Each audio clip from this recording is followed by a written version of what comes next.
June 9th, 1944. Allied troops in Normandy have moved inland. The work of the U.S. Navy and Coast Guard and the combined Allied sea forces has been done. Work not without a price in men and materiel.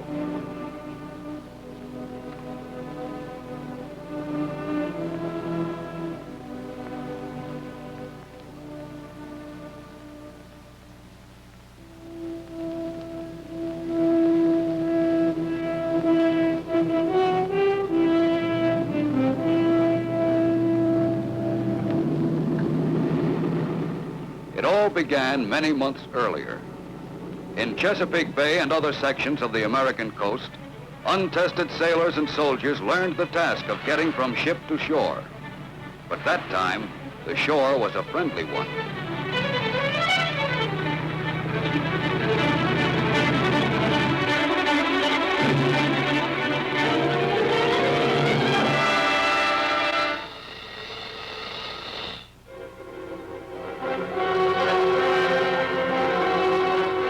Then, with part of their training finished, they left the United States.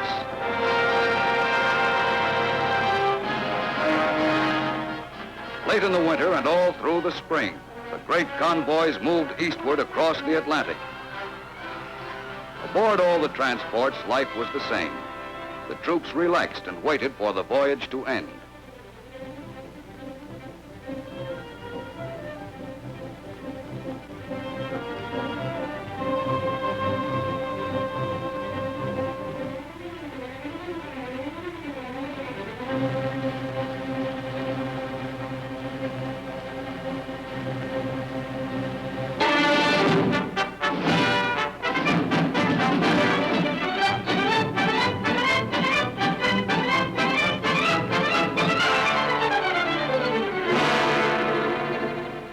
All along the coasts of Great Britain that spring, the training went on.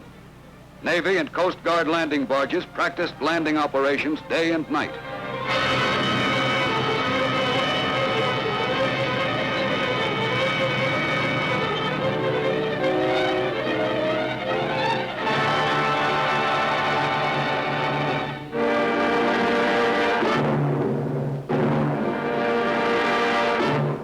Meanwhile, the larger landing craft, LSTs and LCIs, carried on their maneuvers, learning to land at a given spot at a certain time.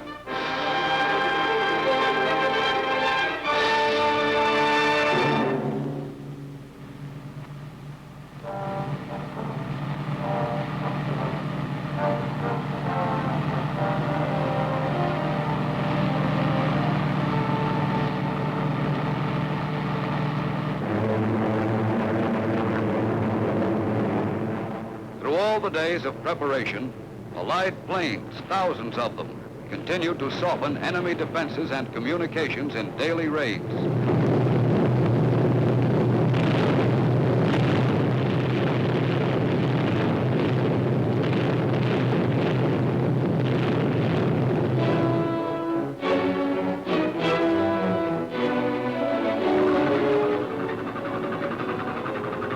Off the southern coast of England, thousands of ships from all Allied nations are preparing for the invasion signal.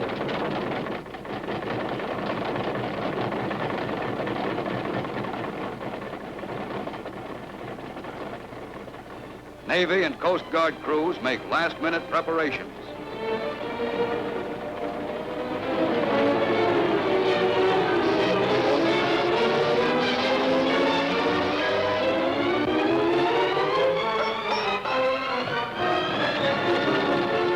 When the K-rations come aboard, everyone knows that D-Day is drawing near.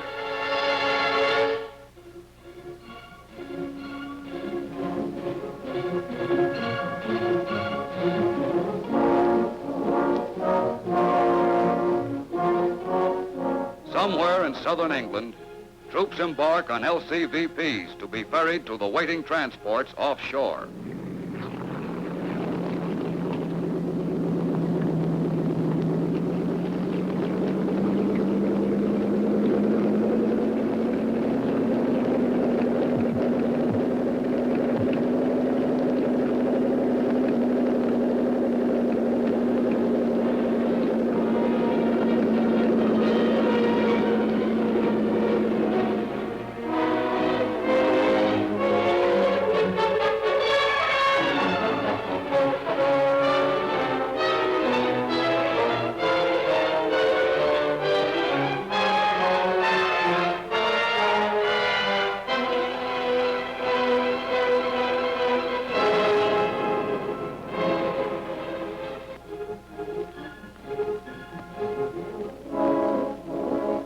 June 5th. The LCIs are loaded. The next time these men step ashore will be on an enemy beach. There's only a little time left to relax.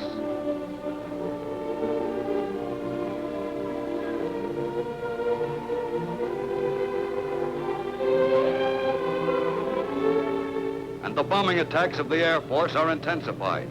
Now the raids are continuous.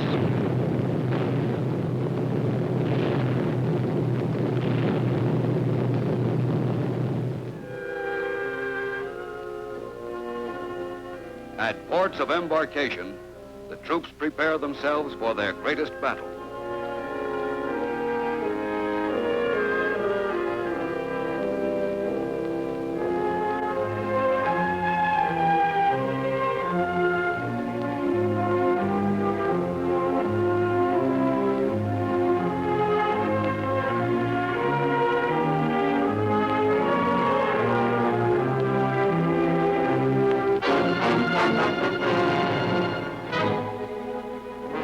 Coast Guard officer briefs his men, and all along the coast, sailors receive their final instructions.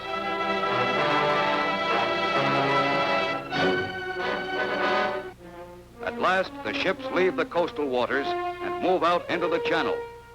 The slow LSTs loaded with heavy equipment, the transports loaded with men.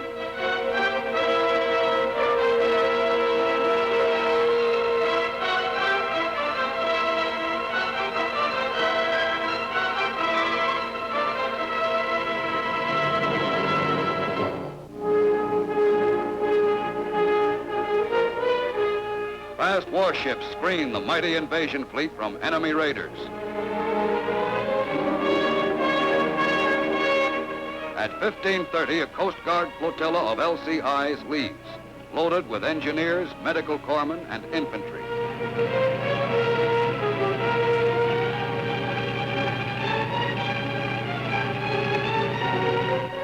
D-Day approaches, and the ships are in their assigned positions.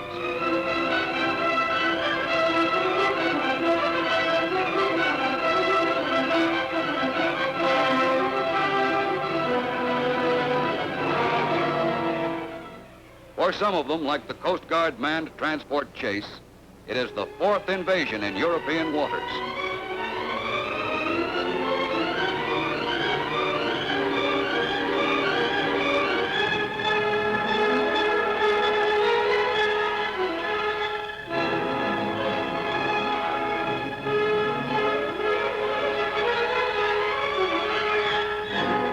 The only planes overhead are friendly.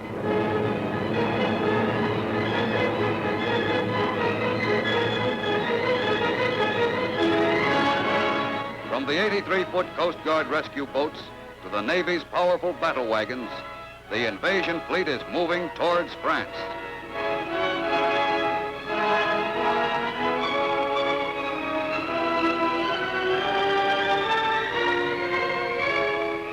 And below decks, officers study the maps that mark the invasion beachheads on the coast of Normandy.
Some of the landing barges are stopped by concrete obstacles built far out in the water by the enemy.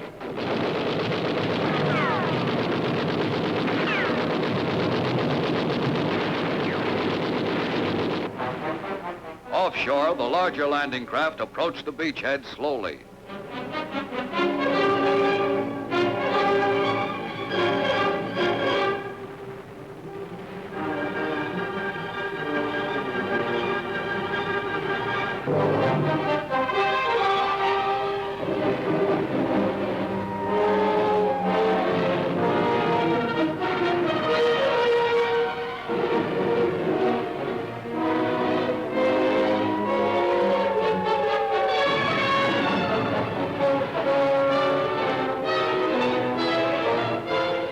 Aboard the LCIs, the troops prepare to land. The beach is still empty, and the crossfire of German guns still rakes the shore.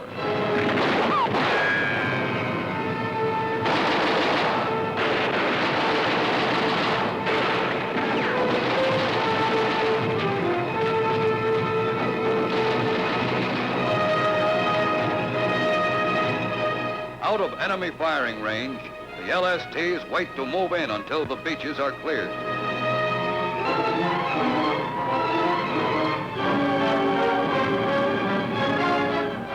The arrival of motorized equipment marks the end of the first phase of the landing. The LCIs, their first loads of men now on the beaches, go out to the transports to ferry more troops inshore.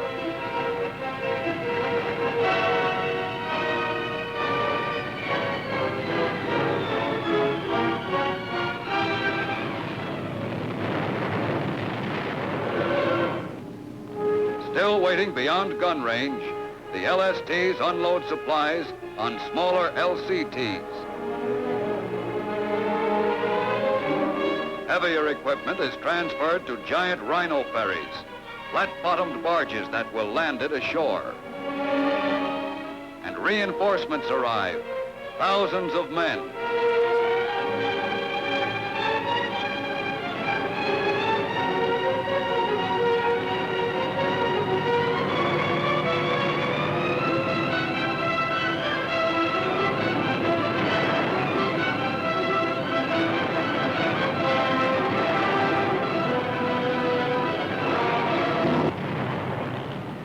Defeated and disarmed, the first German soldiers captured in France wait until someone has time to evacuate them.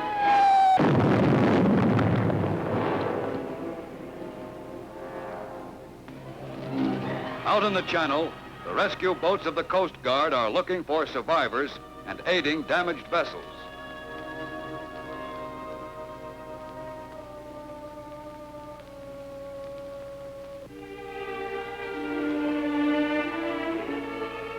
And the hospital ships are waiting for the wounded.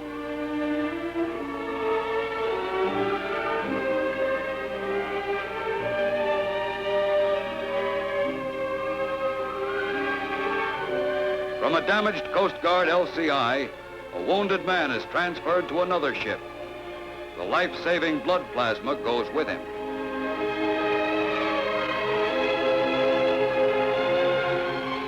Another Coast Guard manned LCI, badly crippled, could not reach the shore, and its wounded are removed.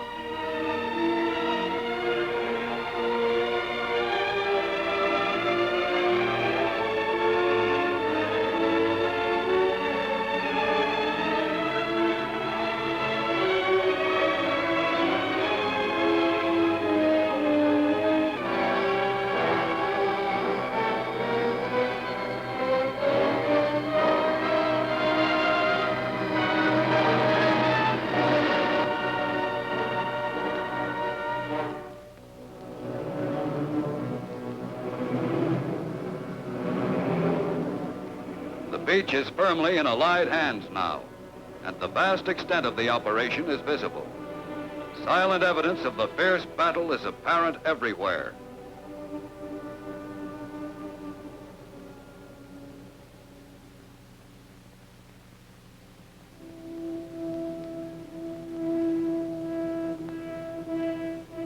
But in a few days, many of the damaged ships will be afloat again.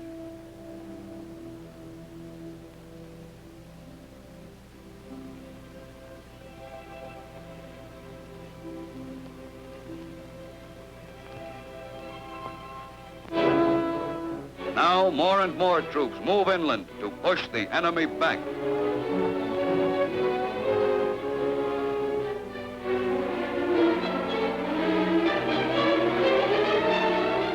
And the LSTs land their cargoes on the beach.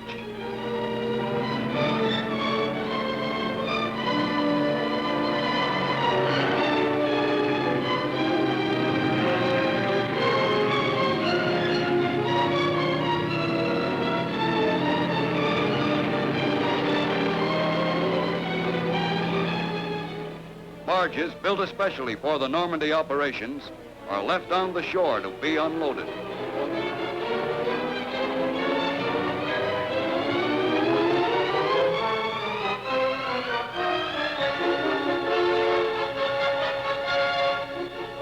During the daytime, there are only Allied planes in the air. But at night, German bombers harass the beachhead and drop mines offshore.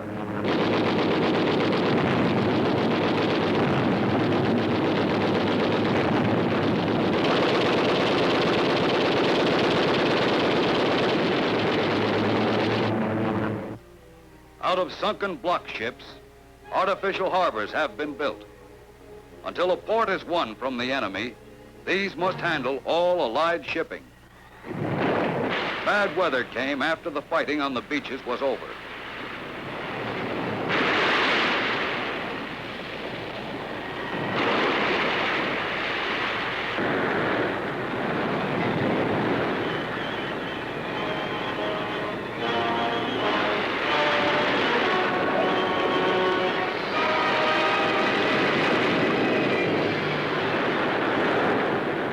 The heavy storm left a trail of damaged ships.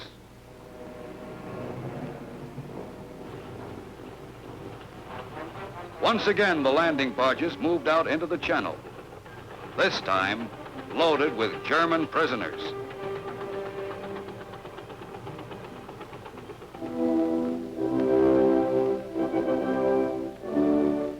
In England, prisoners board a Coast Guard transport. And ships which have carried thousands of American soldiers overseas now return westward with a different cargo, with men who were beaten and captured in Normandy.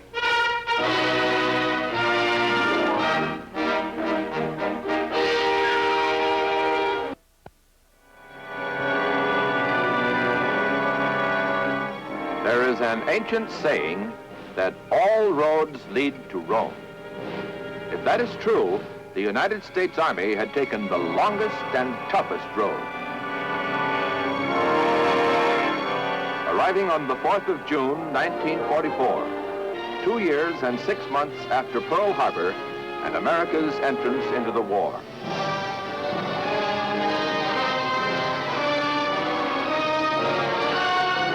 Two days after General Mark Clark's Fifth Army captured the Eternal City, General Dwight D. Eisenhower's invasion forces hit the Normandy beaches in a massive amphibious assault.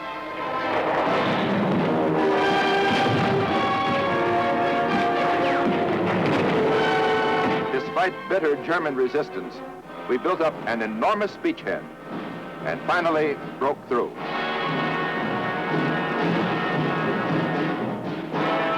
Our 7th Army, commanded by General Alexander Patch, landed in southern France and pushed northward along the Rhone River Valley.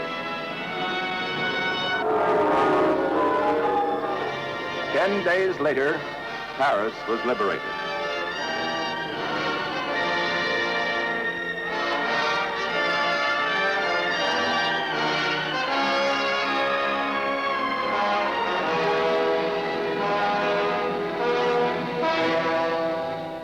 In Italy, the Fifth Army crossed the Arno River and swept on toward Bologna.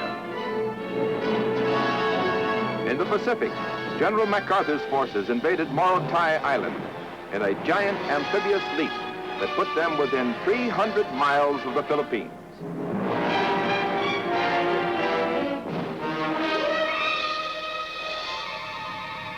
General Stilwell was making progress in Burma with his mixed command of hand-picked American infantrymen, Merrill's Marauders, and British and Chinese units.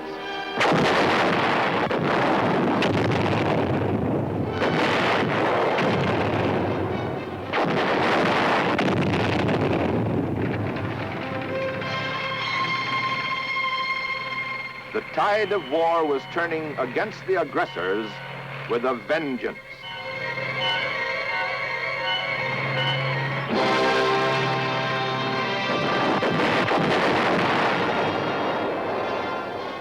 Just 97 days after the 5th Corps of 1st Army had led the assault on Omaha Beach, it had driven 500 miles inland and crossed the German border. The battle for France was nearing its end. The battle for Germany was about to begin. The Nazi Reich was soon to reap full measure of the dragon's teeth it had sown.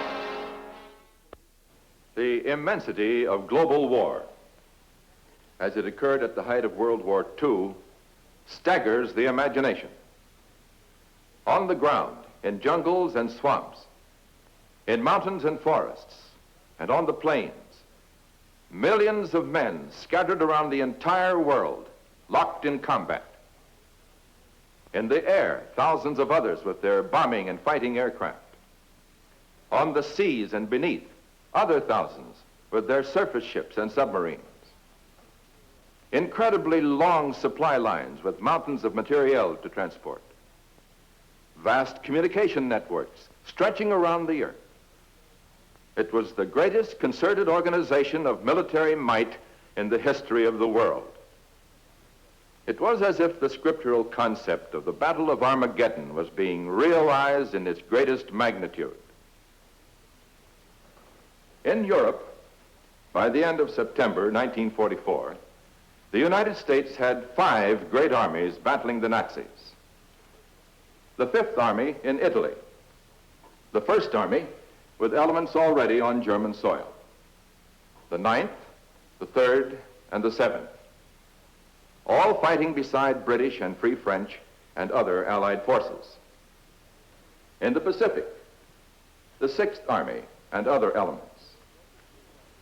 In Burma, General Joseph Stilwell's command of American, British, and Chinese jungle fighters were driving back the Japanese, opening the way for completion of the Lido Road, which our Army engineers were building as a land supply route to the embattled Chinese by way of India.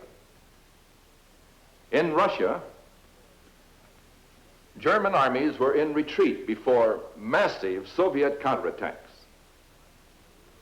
To use an old Army expression, we were clobbering the enemy on all fronts. But it was no grand march, no sudden sweep to victory. For as the aggressors were driven back, their resistance increased along with mounting desperation. We paid a price for every mile we took. The battle for Germany was on. For the Germans, their Götterdämmerung, the twilight of the gods, had come.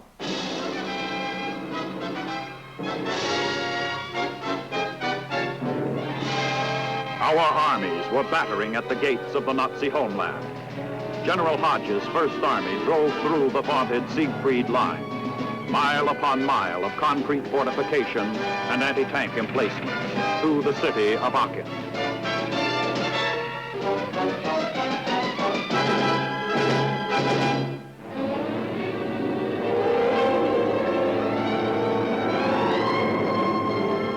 Years and 7 months after General MacArthur had left the Philippines, he kept his promise to return.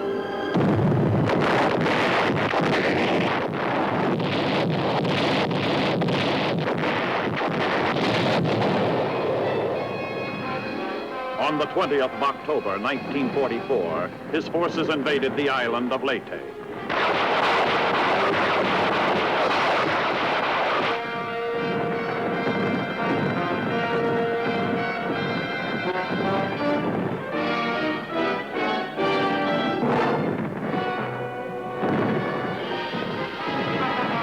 This, too, was to be no easy parade to victory. Our soldiers were to face an enemy who would fight as their leaders ordered them to fight, to the death. They wanted it that way. They were to get what they asked for.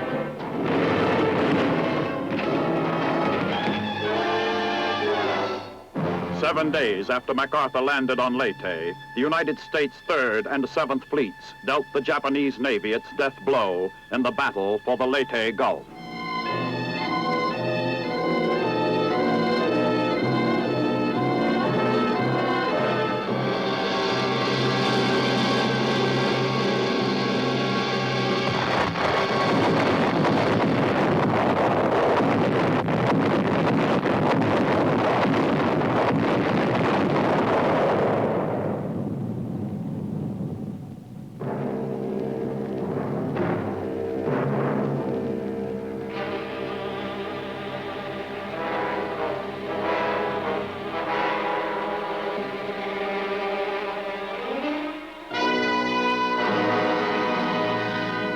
The curtain was rising on the last fast-moving act of the drama of World War II.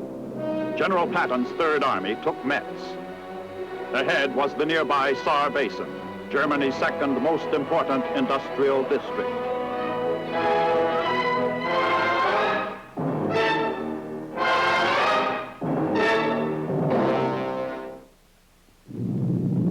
On the other side of the world, Army B-29 bombers from new bases on Saipan showered bombs on Tokyo, a fiery rain from the heavens to avenge Pearl Harbor. The campaign on Leyte was going well as our forces moved on, capturing the Japanese base at Ormoc along the west coast. Other forces landed on Mindoro Island with no losses.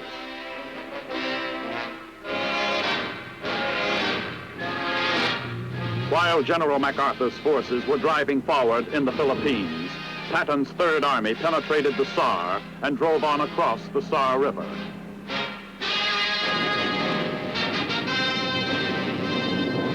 A record-breaking fleet of 1,600 United States heavy bombers blasted Frankfurt and other German cities.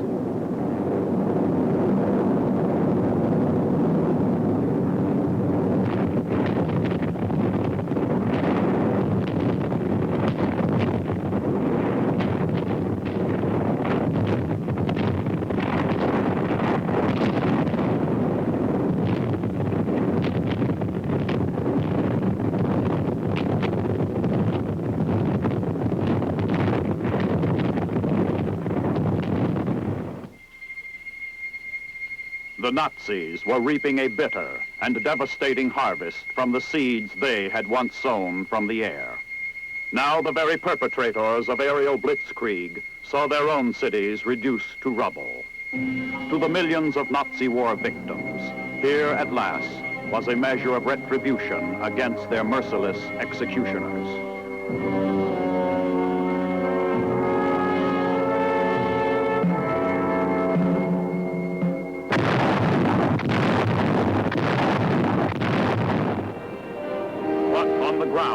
Some of the bitterest fighting of the war took place on the Cologne Plain. Our push toward the industrial Ruhr was resisted every step of the way.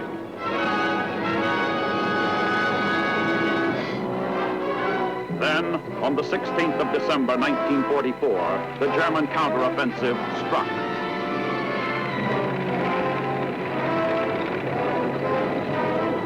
German Field Marshal von Rundstedt suddenly sent a dozen elite divisions smashing into the Ardennes sector.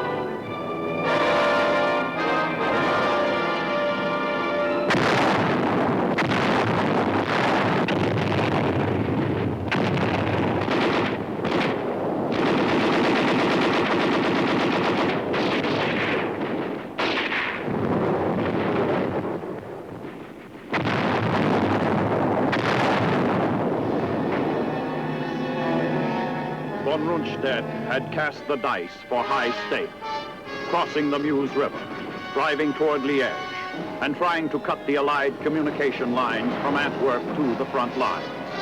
If our lines of communication could be cut, the fate of our armies might be in the balance.